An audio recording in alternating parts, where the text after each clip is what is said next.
আচ্ছা, সিভি তো জমা দিতেই হবে, কিন্তু তার আগেই শেষ মুহূর্তের যে প্রস্তুতি, ওটা কিন্তু খুবই জরুরি।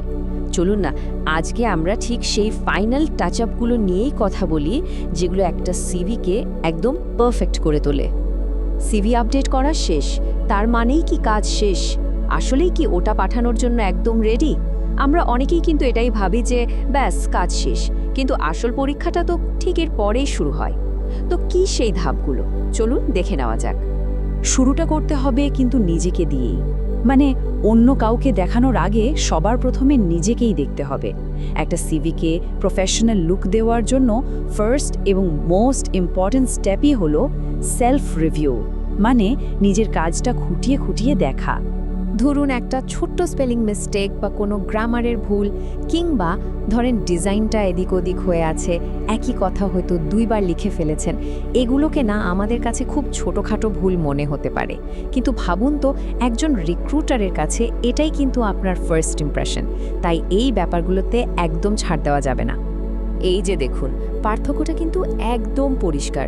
একটা নিখুঁত সিভি দেখলে মনে হয় ক্যান্ডিডেট খুব মনোযোগী, প্রফেশনাল, আর ভুল থাকা সিভিটা, ওটা দেখলেই মনে হয় আরে এ তো কেয়ারলেস, নিজের সিভি নিয়েই যে সিরিয়াস না, সে কাজটা কতটা মন দিয়ে করবে।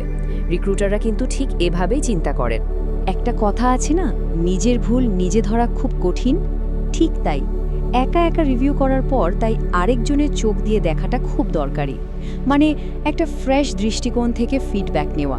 আর এই কাজটা করার জন্য দুটো খুব কাজের উপায় আছে। প্রথম ধাপটা হলো আপনার খুব কাছের বন্ধু বা পরিবারের কাউকে সিভিটা দেখান। ওরা কিন্তু খুব সহজেই ছোটোখাটো ভুল, যেমন টাইপো বা গ্রামারের সমস্যা, এগুলো ধরে ফেলতে পারবে। আর দ্বিতীয় ধাপে সিভিটা নিয়ে যান আপনার ইন্ডাস্ট্রির কোনো অভিজ্ঞ সিনিয়র বা মেন্টরের কাছে। তারাই কিন্তু বলতে পারবেন যে সিভিটা ওই চাকরির জন্য কতটা ফিট বা কোথায় আরও ভালো করা যেত। এই যে দুটো লেয়ারের রিভিউ, এটাই আপনার সিভিকে প্রায় পারফেক্ট করে তুলবে। আচ্ছা, এবার আসি দ্বিতীয় ধাপের কথায়, মানে প্রফেশনালদের কাছ থেকে ফিডব্যাক নেওয়ার বিষয়। চলুন তো দেখি এই একটা স্টেপ কিভাবে পুরো গেমটাকেই চেঞ্জ করে দিতে পারে। এখানে একটা দারুণ টিপস আছে।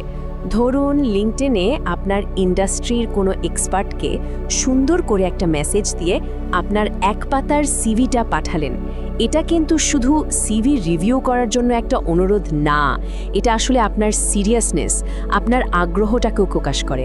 আর বিশ্বাস করুন, বেশিরভাগ সিনিয়রই কিন্তু জুনিয়রদের সাহায্য করতে পছন্দ করেন। তো ভাবুন একবার, এই ছোট্ট একটা কাজের বিনিময়ে আপনি কিন্তু একসাথে 3টা বড় সুবিধা পেতে পারেন। হ্যাঁ, ঠিকই শুনেছেন, 3টা। কি সেই 3টা সুবিধা? 1, আপনি আপনার সিভিকে আরও ভালো করার জন্য মূল্যবান পরামর্শ পাবেন। 2, ওই ফিল্ডের একজন প্রফেশনালের সাথে আপনার একটা কানেকশন তৈরি হবে, মানে নেটওয়ার্কিং হবে। আর 3 নম্বরটা সবচেয়ে ইন্টারেস্টিং। কে বলতে পারে, হয়তো সেখান থেকেই কোনো চাকরির সুযোগ বা একটা শক্ত রেফারেন্সও পেয়ে যেতে পারেন। মানে এক ঢিলে 3 পাখি। তাহলে দেখুন, এই যে পুরো রাস্তাটা, মানে সেলফ রিভিউ থেকে শুরু করে এক্সপার্ট ফিডব্যাক পর্যন্ত, এই পুরো পথটা যদি ঠিকঠাকভাবে পার করা যায়, তাহলে আপনার সিভিটার 10টা সাধারণ কাগজের মতো থাকবে না। এটা হয়ে উঠবে আপনার হয়ে কথা বলার একটা পাওয়ারফুল টুল। তাহলে একটা পারফেক্ট সিভির ফর্মুলাটা কি দাঁড়ালো? খুব সহজ, নিজের নিখুঁত রিভিউ প্লাস এক্সপার্টদের কাছ থেকে নেওয়া ফিডব্যাক, এই দুটো জিনিসের কম্বিনেশনেই তৈরি হয় একটা অসাধারণ সিভি। এই পুরো প্রসেসটা পার করার পর আপনার সিভিটা জমা দেওয়ার জন্য একদম তৈরি। কিন্তু শেষ করার আগে একটা প্রশ্ন রেখে যাই। একটু ভাবুন তো, একটা দারুণ সিভি কি শুধুই কিছু তথ্যের লিস্ট, নাকি এটা আসলে আপনার প্রফেশনাল জার্নির একটা ইন্টারেস্টিং গল্প বলে?